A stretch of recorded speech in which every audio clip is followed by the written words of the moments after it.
what it sounds like is she's the person that speaks to spirits to kind of give them the idea, like, all right, here's the message conveyed, and you can move on to the next life. In speaking to her, it sounds like she's constantly it's like she's bothered by it. It never stops, and she can't close it off because she'll just get harassed. So the only way she finds peace is by finding these people and conveying the message. Are there any negatives to what you've encountered in your life? There isn't. It's all I've ever known. And it's always on. It never turns off. So I'm always aware of and connected with the other side. These paranormal experiences are always occurring in my life. And the fact that it's been overwhelmingly positive experiences for me, of the paranormal experiences I've had, and the fact that I get to help so many people worldwide. And I have all this client feedback constantly that tells me, look, some people have told me literally, you've saved my life. And other people have told me, you've helped me make the right decisions. You've helped me have a better life. You've helped me to understand the spiritual realm and to grow spiritually. And so all of these great things I get to do, I've never considered it a burden. And I wouldn't know how to live any other way. It's all I've ever known. It's what I grew up with. The experiences were constant. And like I say, overwhelmingly positive. And I've never considered it a burden. It's something I've always been grateful that I have and grateful that I can help other people with. And I call my group of guys on the other side, I affectionately call them the guys, regardless of if it's a male or female spirit or entity or whatever it is. I have this retinue of spirits that have been with me, some of them since I was young, and I affectionately refer to them as the guys. And they have literally, not metaphorically speaking, but literally saved my life on multiple occasions. So it's been a really treasured experience for me, a really treasured thing. If there was one negative about it, it's cost me some friendships and relationships over the years, because there's a lot of people that say, oh, I can handle that. Oh, I believe, this, that, and the other. And then when the real deal starts happening, and it happens in really melodramatic fashion, people are like, I'm out of here. I can't handle this. This is too much. So I guess that would be a minor negative, is that it's cost me some relationships and cost me some friendships over the years. Yeah, there's a lot of humans that have pushback, especially with I notice, because I have people I'm related to that are like that. Like it's against God and et cetera, et cetera. So they don't want, they don't want to hear that. And at the end of the day, why I do this podcast and why some people are, it's attractive to them to learn more about this subject. It's really humans questioning their mortality, right? Right. It's the ultimate question. What's after this? And so for you, the question I have for you is, what is after this? I mean, because I'm under the presumption right now that depending on what your energy did here in this world, right? Because I think there's many, many planet Earths with many different species of beings. And I personally view God as an architect, a higher state of consciousness, that our bodies here on Earth are just, our energy is downloaded to our body, right? And when the body ceases to be, the energy goes back to a source. It is either recycled for here, goes to the next plane, wherever that may be, or if you're like a negative energy, perhaps there is a place you go until you can reform. So in your opinion, what do you think the afterlife really is, and what does it consist of? We don't know, Adam. I wish we did, but we don't know. We don't have anything definitive on which we can hang our hats. We have a lot of religious teaching, and that's all it is religious teaching, and that's nothing we can hang our hats on. Right. And every religious viewpoint is different. Everybody has a different scenario for the afterlife, so they can't all be correct. From what I have been able to ascertain, and what I did many, many years ago, was abandon dogma and tradition and so on and so forth, and try and find out, look, what's real and what isn't, what works and what doesn't. And in doing that, you find some truth along the way that you can hang your hat on, but you don't know everything. You don't understand everything.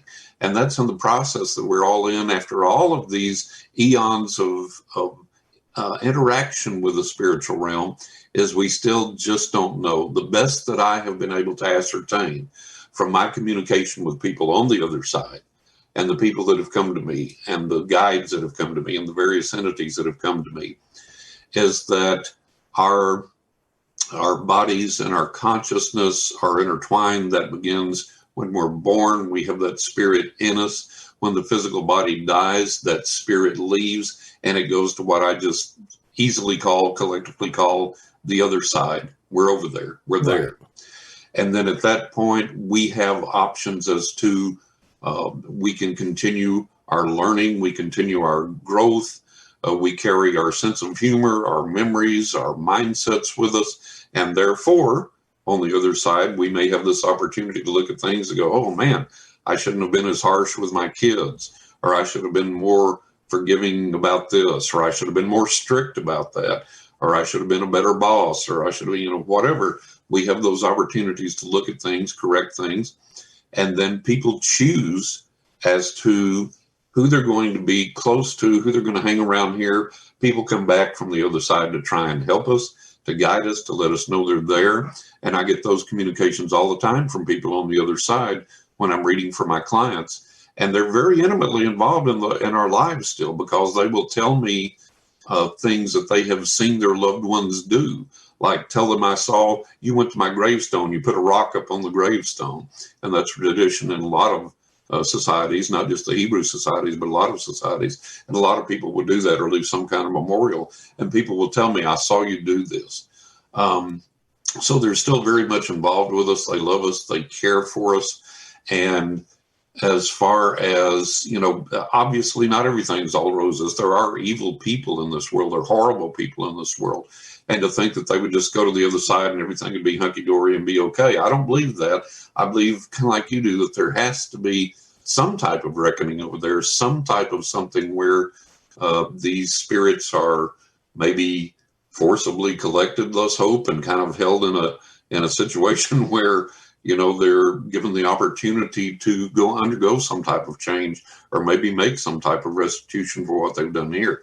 But we don't know that with a certainty, with an absolute clarity. We get these glimpses of the other side, and we wish we knew more, and it's very, very frustrating. And the communication from the other side is sometimes astonishingly clear and sometimes astonishingly sketchy or absent. And I can always read for clients. That's not a problem. But the connection with the other side, I liken that to when I was a kid. We growing up in Texas, met a guy when we were in our teens. This guy had a ham radio, shortwave radio. And we were just astonished. That was the most amazing thing, because we could go to his house, and on a good night with good reception, we could talk to someone in England or Australia. And they were as clear as if they were in the room with us. And we'd hold 10, 15, 20-minute conversations. What's the price of gas? What do you eat? What's it like over there? What do you do? And then the next night, you'd be lucky if you could reach across town. The conditions were so bad. Yeah. So that's kind of like the way I feel like it is communicating with the other side, getting these communications from people on the other side and entities on the other side. Is sometimes the conditions are really good. Sometimes they're not that good. And that's why it's essential that we spend some time every day in this meditation, in this communion with the other side, because we don't know when the time's going to be just right and when the essential communication is going to come through. Does that kind of make some sense? It does. And, from everything I've read, and I'm one of these people, I have no experience in anything. So I'll learn something, and then my imagination takes over. And then I allow my imagination to kind of mix in with logic a little bit. And then even with the word logic, like you said, we don't know anything definitively, right? Right. So for me, some of the spirits that you communicate with that are here clearly have not went back to the source, because they're still in that. I think what we're considering the afterlife is kind of like that transient space between the two realms, right? Yeah. Because if someone is, in my opinion, if someone passes and they're accepted to the source, then communication here has ceased to be, because they're going to be either recycled or going to the next plane. And then what you're saying about some of the spirits being able to communicate with you, well, there's different levels of maturity in their ability to do so. Some of the spirits have been there, they've learned it, they have an understanding of how to do it. Some of them are a little grainy because they don't know what they're doing just yet to communicate with even you. And then, like you said, there's that other part, that darker part that doesn't want to be recognized. Because I was discussing this with John DeMurray. Demons, essentially, whatever they are, whether it be biblical or however their negative energy exists, their goal is to not be detected. They want to influence. They want to be in the background. They don't want you to know they're there. So It's tough. And then I factor in, like, this is a 4 billion year old planet. What lived here before us? What existed here? Exactly. What energies are hanging around that we don't know about? So for you, that's it. There are so many beings that are around us, so many energies and intelligences that are around us that we don't even comprehend they're there. And when we do tune in on that realm and we encounter those beings, we're at a loss to describe who and what they are, and we may not ever be able to. And it doesn't mean they're malevolent, it doesn't mean they're dark or bad. It just means that it's an intelligence that's not a human intelligence, and therefore we don't know what to ascribe to that intelligence. And again, I have to caution people. I always say, look, just because you encounter something that you don't know what it is, it doesn't mean that it's dark or malevolent or evil. It's just that it's unknown. It's an intelligence, but it's not a human intelligence. And we want to see everything through human eyes, through human glasses. If we encounter a being, we want it to be 6 foot tall and white and either identifiable as a male or a female and speak English. And if you go out in the woods and you encounter a nature spirit and it's 4 foot tall and it has a little gruesome looking face and you can't describe exactly what the heck it is, your first intention is, oh, demonic, evil, malevolent, whatever. No, that's not the case. That's just what it is. That's that race or classification of being or entity or whatever that is. And we have to learn that there's lots of intelligences on this planet and lots of things on this planet. And we always try and ascribe communication and intelligence in our terms. We try and couch it and phrase it in our terms. But look, there's a lot of intelligence on this planet. Scientists have stated now that trees have intelligence, that they have memory, that they have support systems, that they learn, that they communicate.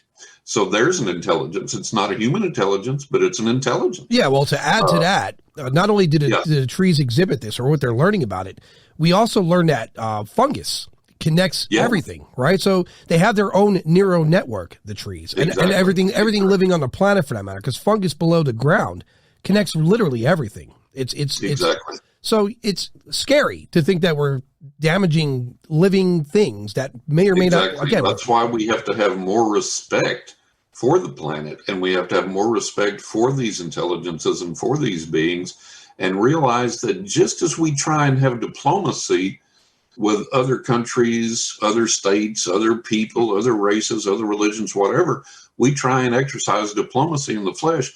We've also need to exercise diplomacy toward the spiritual realm and toward Mother Earth and toward everything that's going on, because these things have an awareness and they have an intelligence and they have an ability to interact with us.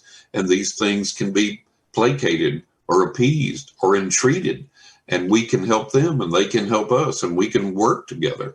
And that's what the witches and the wizards and everything of old knew, is that, hey, when you went out in the forest and you knocked on a tree to awaken the spirit and you entreated it and you left it gifts and said, hey, I need some help in this area, and I'm offering you some things to help you.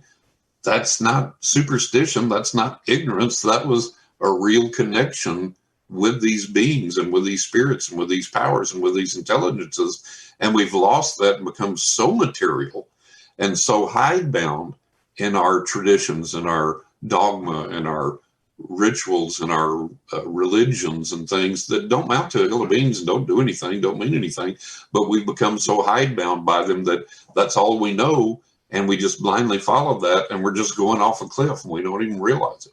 It's funny how life and science imitate art, right? Because and just what you're saying, if you ever watched the movie Avatar, that's they have a symbiotic relationship with everything on the planet, right down to the smallest parts of the grain of grass, or So we're finding this out now. So essentially, somebody created a movie for entertainment to find out later there's some science there. There's absolutely science there. Yeah, there absolutely is. And one of the most amazing things that I ever read.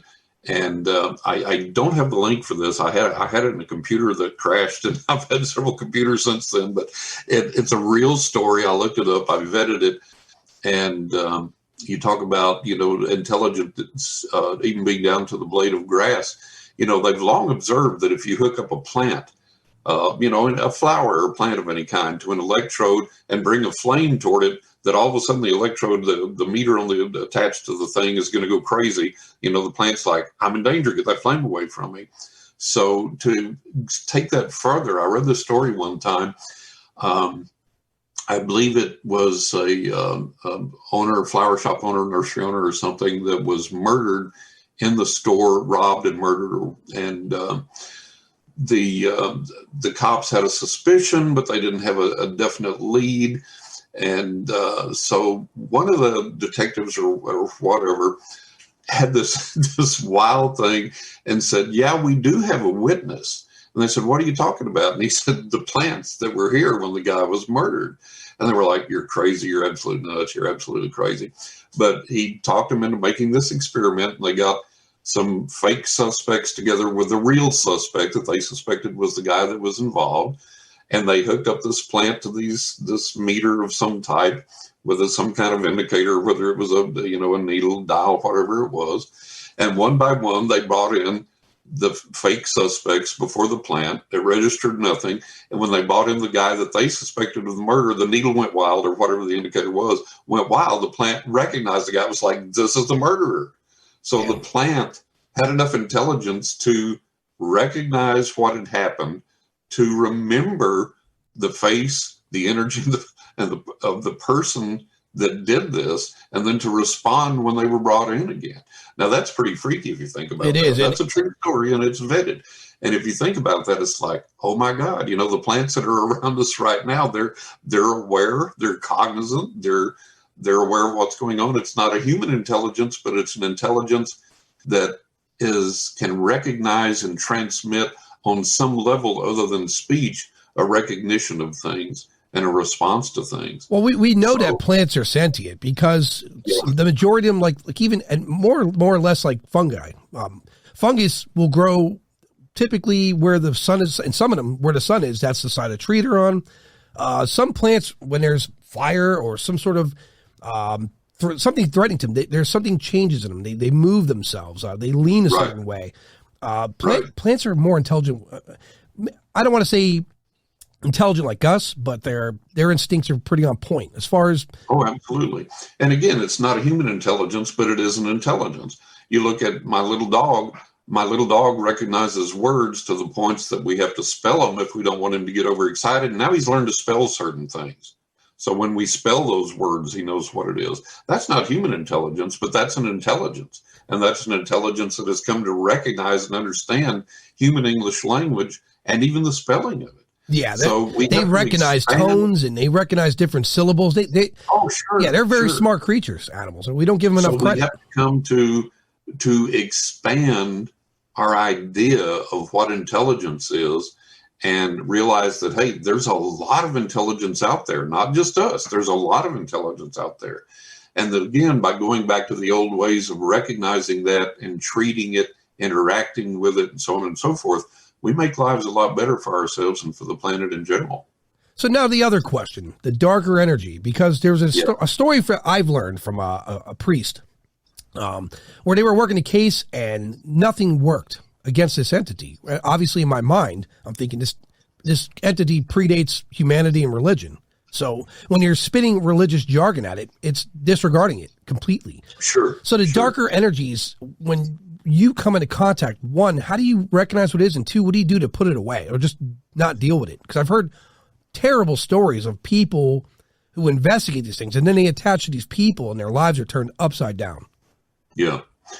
I have not encountered in all the years that I've done all these paranormal investigations and all these experiences I've had, I have not encountered the stereotypical dark energy.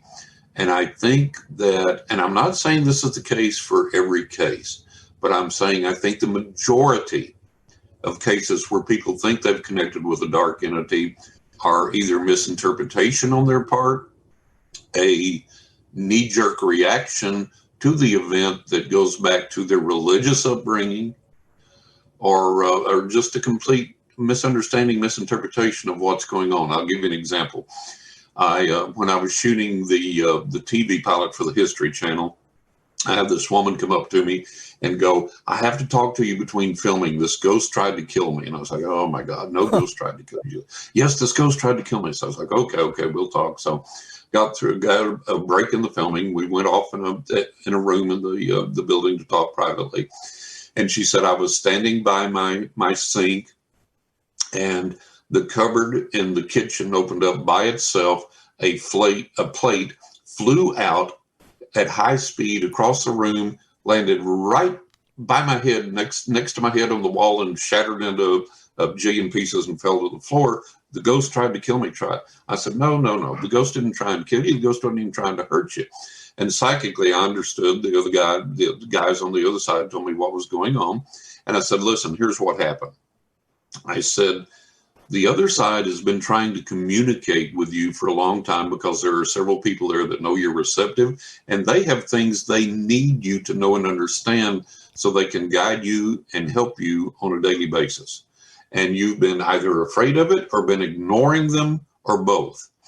And it gets to the point that it's like a little kid that's dragged along, a little boy that's dragged along dress shopping with his mom.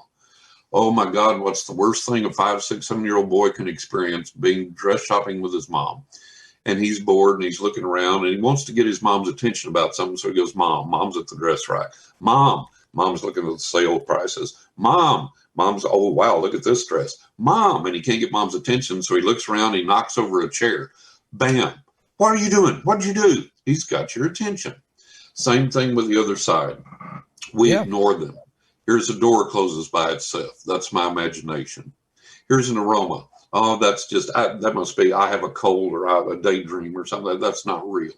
Something else happens. Something else happens. Something else happens. A loved one, more than one loved one, our guardian angel, somebody on the other side, desperately trying to get through, trying to get our attention, trying to make us believe, trying to get us understand they're there. We ignore it. We push it away. We ignore it. We push it away. Finally, they do something. Hey, ignore this. You can't ignore this now. And I told her, I said, that's what happened. They weren't trying to kill you. They weren't even trying to harm you. They're just forcibly getting your attention and making you realize, hey, there is this real spiritual realm out there, and you need to interact with this. You need to understand this. You need to understand we're trying to communicate with you and help you. She got it. She understood it. She went on. Everything was okay. A lot of times people get so-called attachments. I had this other client that called me one time for a reading for help. And it was really funny because she had watched Sylvia Brown when Sylvia was still alive and was on the Montel show. And Sylvia made the statement that, hey, if you want a ghost, just ask for one. One will come to you. And this lady thought, oh, that sounds like fun. So she said, I did that. And she said, John, a ghost came to me. And then it scared me to death and I didn't want it. And I wanted to get rid of it. And she said, I moved and it followed me. And she said, it appeared to be mad at me because it would go up and down the street, setting off all the car alarms in sequence. And the neighbors said, this has never happened before. This woman has just moved in. Somehow she must be responsible. And they called the police on me. And she said, the police came to my doorstep and I was standing there with the police. They're questioning me. And while the police are standing there, all the car alarms start going off sequentially up one side of the street and down the other. And they looked at each other and they looked at me and said, have a good day, ma'am, and left. She said, what do I do? I said, okay, let's look at this. You have asked a sentient being with feelings to come into your life. And it did. It's just like you walked down the street and you saw a stray dog and you said, here, come here, boy, I'll take you home. Come on, I'll feed you. I'll give you food. I'll give you a place to sleep. I'll give you warmth. I'll give you love. And it comes home with you and then you don't want it. I said the exact same thing. So you've got the ghost. The ghost came with you. Now you don't want the ghost. Then you moved, tried to abandon the ghost. And so, yeah, it's miffed. It's setting off the car alarms. It's like, abandon me. Will you watch this? So I said, here's what you do. I said, talk to the ghost. Say, look, I'm sorry. I did this kind of frivolously. You answered. You showed up. You're here. You're real. I mean, it's been demonstrated. Other people have seen what you've done. The police officers saw what you did. So look, it kind of spooked me a little bit. And you're welcome here. But just ease into this thing with me. Don't scare me too much. And I said, tell this ghost, tell this spirit, say, look, you're welcome here. and help me. It's like it's like a breakup. Like, look, it's not you, it's me. Yeah, yeah. So, and it's like, look, while you're here, help me. It's like when I have to leave and I go out to go grocery shopping or whatever, if you can stay here and guard the house, make sure nobody breaks in, make sure everything's okay, keep us safe. And I said, do that. And I said, so work with the spirit that you've asked to come. And then, let me know how that works out. And if things go haywire for whatever reason, there's workarounds I can give you. We'll fix it. But everything worked out fine. So a lot of people just have this misunderstanding of what they're getting into. And what people fail to realize, people are so funny. They think these things are isolated, or you got to go to a certain place to encounter something like this. We have spirits around us all the time, 24 hours a day, no matter where we are on this planet. Where you and I are sitting right now, all of the listeners that are going to listen to us, you have multiple spirits around you all the time. And so, again, a lot of these things we have a negative reaction to because we've been programmed to through our religious upbringing or whatever, or we have a misinterpretation of fear, so on and so forth.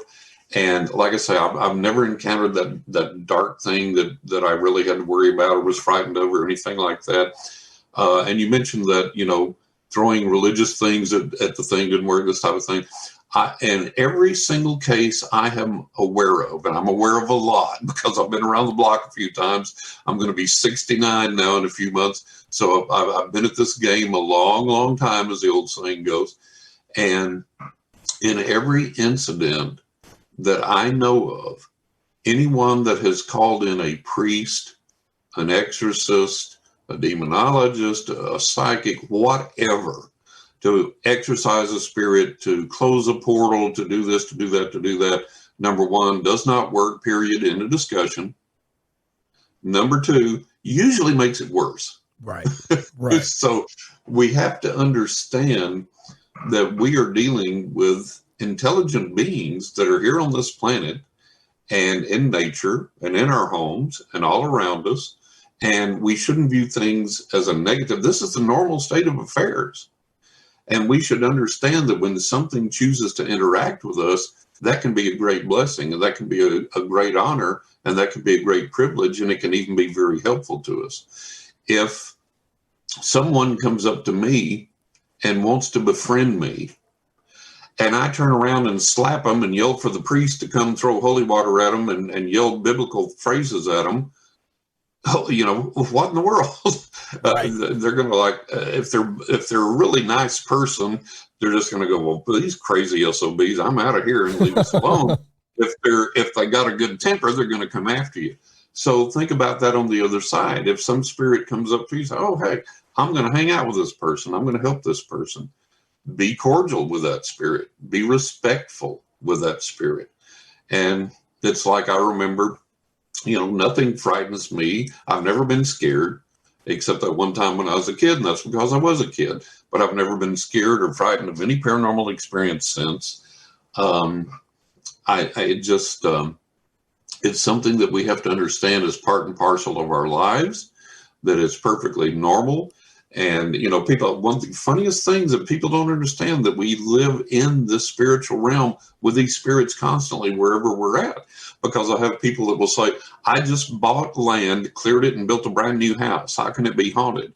Well, just like you said earlier, the Earth's been around for millions of years, if not billions of years. There's been a jillion people on this planet that have lived and died, and nature has reclaimed where they were. Every place on this planet has had people, entities, nature spirits, on and on and on. Forever and a day, every place on this planet's been inhabited, even the places that we think that haven't, because places that they were abandoned, they were lost, whatever, nature overtakes them, grows back, and obliterates them, but there was someone there. Yeah, I mean, and if you'll read, there's parts of the world that are underwater that once upon a time were above water and had civilizations on it. We know that. Exactly. Like, Antarctica was not where it is now millions of years ago. Like, we have plate shifts. So, yeah, absolutely. Something has lived everywhere on this planet at one point or another. If you'll read Jerry Snyder's book, The Practice of the Wild, he talks about places that we assume are desolate and no one ever lived there and this, that, and the other. But if you research it, people were like, oh, yeah, this was called the so-and-so trail, or there used to be this village there, or these people there, or whatever. So it's like, I'll give you a modern day example. We live in Florida, and over at the Matanzas Inlet, you've got the inlet on one side, and on the other side is the ocean, and it's beautiful. People are out there picnicking. There's a little restaurant nearby. People are fishing off the bridge. Out in the ocean, people are kite surfing and all this kind of stuff. Beautiful, right? Gorgeous, right? Matanzas means slaughter. And on that very site where all this beauty is, all of these troops, look it up online, all of these troops were killed, slaughtered, massacred on that site where we've got restaurants and kite surfers and all this and all that. There was a huge slaughter that happened right there. That's what Matanzas means, is slaughter. And so that's a modern day example of, like, there are places on this planet that we think are pristine or nice or this, and we're not even aware of the history of what happened there.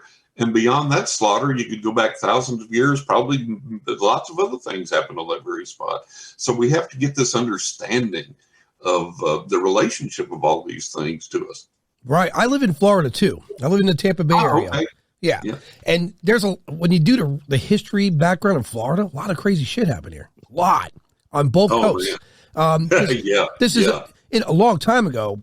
Pirates, they would call them, would come here and they'd work trade. So the people saying that Columbus discovered this place first, not true at all. It was inhabited before. Yeah. People have come and gone, so there's a lot of history in this state, along the coast. They just found evidence of Viking exploration here way before the time of Columbus. Right, you have to believe that, because the Vikings were seafaring, and that was their job, was to go out and find and that's what they did. Conquer. They explored and pillaged and plundered and conquered and fought, and that was their job. That's what they did. So on this show you worked on, the History Channel, you did the pilot for the Abraham Lincoln. Tell me about that. What were they having you look for? Oh, my God, that was phenomenal. Unfortunately, the pilot never aired, but filming this thing, my God, we had, first I have to say that some of these goofy psychics and phony psychics and wannabe psychics or whatever had gone to some of these historic places and had acted up so badly and acted so stupidly that some of them had said, that's it, we're closed to any type of investigation forever. Don't anybody ever approach us again, period, end discussion. But they had vetted me very, very carefully. And Atlas Media, which is one of the largest media corporations in New York, and then the History Channel, we had the cachet of both of those and the fact that I'd been vetted. So some of these places that had shut down to everybody generously agreed to open up to us, because my producer said, look, this guy's not going to come in and do anything idiotic or stupid or foolish or put you in a bad light or anything like that. So we got to go into all of these historic places. And the amazing thing was that when the History Channel and Atlas set this up, we were allowed in, just me, the film crew, and that was it. There was no other visitors there. The docents that were there let us in and then disappeared. We went and I went through whatever psychic impressions I got, conveyed that while we were filming. And that was the most marvelous experience ever, to be able to stand in these historic places, just me and the film crew, and that was it. And just allow this history to wash over me and allow these spirits to come back and tell their stories and allow these replays and the atmosphere to replay again, and for me to be able to access those and to tell what went on. So we went to Ford's Theater. We went to what was the Peterson House? I can't remember off the top of my head, but the house across the street from Ford's Theater where they took Lincoln after he was shot, where he died the next day. We went to the Mud House and on and on and on. We went to all these historic places, and it was just amazing, just fascinating. But the great thing for me was that one of the fun things, they interviewed and vetted a ton of psychics before they chose me for this, which was an honor. But the other funny thing was that in talking with my producer, I told him, I said, look, I'll be honest with you. I'm the world's worst history student. I hate history. I don't like history. I don't read history. I don't study history. I don't enjoy history.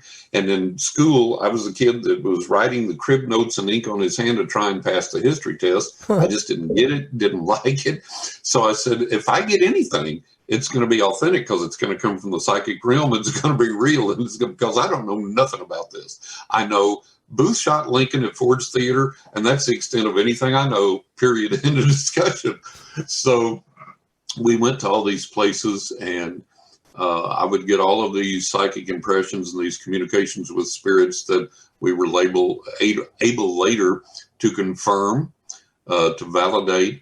And I think one of the most awesome things I got was there's a museum down below Ford's Theater. We went in there, and it had some are authentic, some are replicas, but they had like the door into the presidential box, and they said that Booth had drilled a hole in the door so he could look in and see where Lincoln was, see where he was seated, so he'd know when to burst in and shoot him.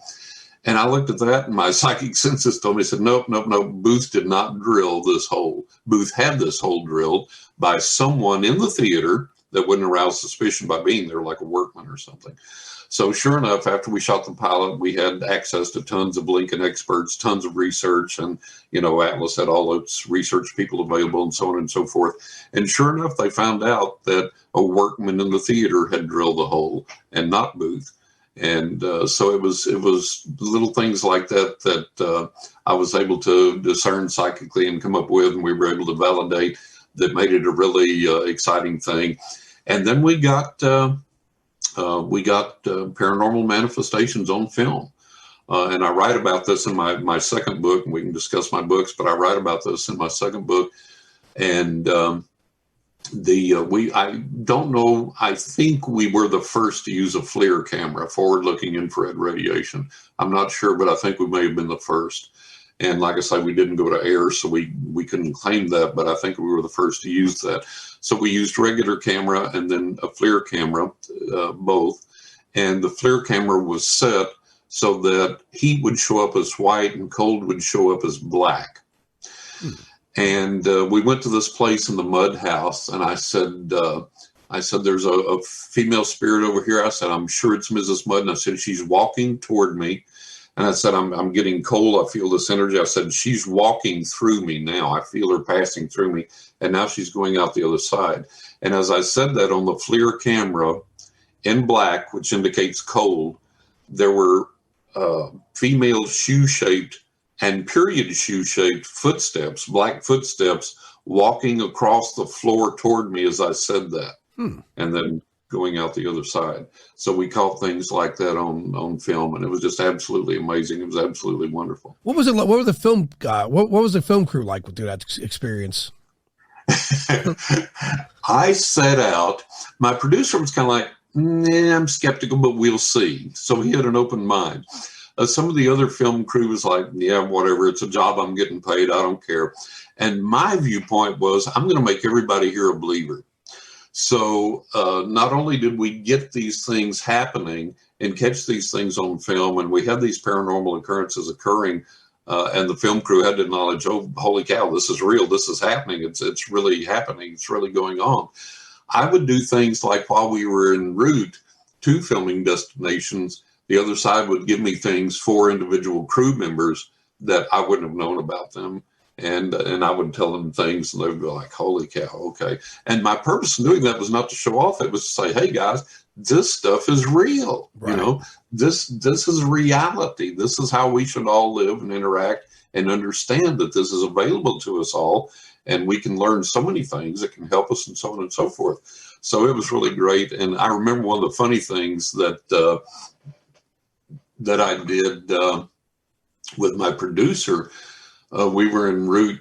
We had filmed at one destination. We were en route to the other, and he got a phone call. He was talking with somebody, and I tapped him on the leg and I said, hey, I need to interrupt you. And he knew I wouldn't interrupt his phone call, his personal phone call, unless it was important. So I said, you're talking to a guy. And he said, yeah. And I said, this is a friend of yours? And he says, yeah. And I said, tell him that he's just become or about to become the executor of a will and to make sure that all the T's are crossed and the I's are dotted. Really go through this thing with a fine-tooth comb. Tell him that. So he looks at me and he's like, okay. So he talks to the guy and he says, hey, listen, he said, this guy here with me is a psychic. And he said, never mind that, but this is what he tells me for you. And he said, are you? And the guy was like, holy cow. He said, well, his aunt just died, or whoever it was. I'm just giving you an example, but someone had just died. He was named the executor of the will. He said, I'm going through it right now. You know, how could this guy know that? He said, well, this is a psychic. We're shooting a TV show. I'll tell you about it later. But he says, tell you to really go through the will with a fine-tooth comb, make sure all the T's are crossed, the I's are dotted. So I would do things like that. And the purpose was to show these guys, hey, this is not entertainment. This is reality, you know, Right. and we need to approach it in a respectful way. And so it was a marvelous experience all the way around. Yeah, that's unfortunately a lot of shows are irresponsible. They make things Totally more, irresponsible. yeah, they want Totally more entertainment. They put in excitement where it doesn't belong. They Exactly. on some of these channels they always reference their experts. I noticed that. Yeah. Well, our experts Yeah. say yes because they want the people. Let's be honest, the people watching these shows already are committed because they have some form of belief. And Oh, sure. so they phrase things in a way that confirms what they're watching is the legitimate real deal. However, Exactly. people like you that are legitimate, I think why the pilot didn't move forward is probably because it was that real. And then by you setting the bar that high will jeopardize the rest of their programming. Well, yeah, because I have talked to on-air talent on some of the biggest paranormal shows on TV today, and I have talked to some of the behind-the-scenes production people on some of the biggest shows, and they have told me that on some of these shows, most of these shows, I think, that people are asked to react in certain ways or to be melodramatic or to scream and run out of the room or to da-da-da-da. So a lot of these things are set up, they're manipulated, they're fake, they're all this thing. And unfortunately, people watching these things, they think, oh, that's the way it really is. And that's not the way it is to interact with the other side at all. And the other side is not this frightening, spooky thing to be afraid of. One of the greatest reviews I ever got on one of my books was a person that said, John, thank you for writing this. You've shown us that the other side is not something to fear, that we can interact with this without fear and with benefit to ourselves. And so that's what we have to understand. But yeah, most of these shows are just totally fake, totally phony. And, it's like, this is something I have dedicated my entire life to. And, a lot of these people that are so-called experts are hobbyists or, they have an agenda, they have a certain belief system, and everything falls within that belief system. And it's just very frustrating to see people be so misled by what's on TV as a representation of what interaction with the paranormal actually is. And most of it is fear-based. The title fear is in some of these programs. Yep. And the thing that's emphasized is demons and darkness and malevolence. And it's like, oh my God. And one of the things that's really struck me lately is how many people will look at horror movies and think those are actual representations of interaction with the paranormal realm. And that's so far from the truth. Yeah, it's sad. And it just shows, it shows humanity. What we want mystery, we want unexplained, we want that dark side. We want that because it allows us to take that kind of mental break from our lives, say, well, there's something, it could be worse and it's out there. And it's a strange behavior that we have. It is. Yeah. We want to be scared. We want to be, tantalized. We want to be titillated. And the problem is we don't separate the reality from the fantasy. And I love horror and I like to watch horror, but I know it's just a story and I know it has nothing to do with the supernatural and the paranormal. Right. It has nothing to do with what I've experienced. It's great entertainment. And I hope that in the end, the guy or the girl kills the evil monster or whatever it is and da-da-da-da, and it's good entertainment, but that's all it is. And it's not a true I can't tell you how many people think The Exorcist is the real thing and a true representation of the paranormal realm. It's like, oh my God. Yeah, that's nuts, right? Because I know people that think that's a straight up, every detail's real. It's based on a real event, but it didn't play out quite that way at all. Yeah, yeah. and I have to go. I have to go here. One of the things that's a pet peeve of mine, the Ouija board, and people are like, "Oh my God, you're going to open the portal to hell. You're going to get an attachment. You're going to get a demon. You're going to get it." I've collected and used Ouija boards since I was 15. Never had anything negative. Never had a problem. Never had anything.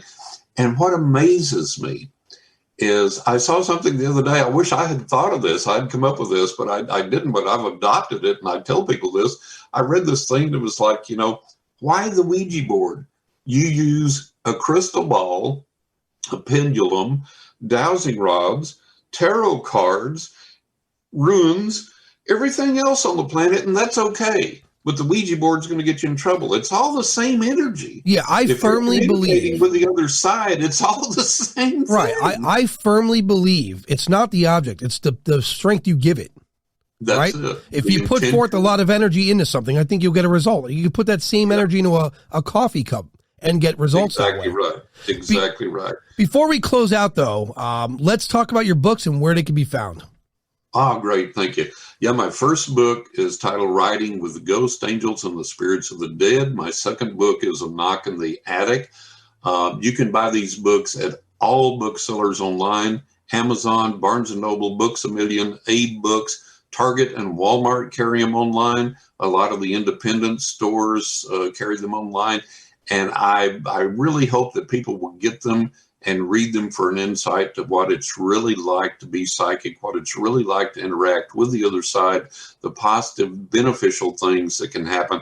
And especially Riding with Ghost, Angels, and Spirits of the Dead, I can guarantee you've never read anything like it. And everybody that's read those books that have said, I've read paranormal books my entire life, and I have never read anything like this, never seen anything like this. So it's going to be fun. It's going to be entertaining, but you're going to learn a lot out of it, and not in a preachy way.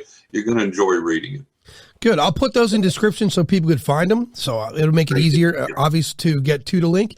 And we're going to say good night, good evening, good day to whoever's listening or whatever it is for you. And I'm going to talk to John in post.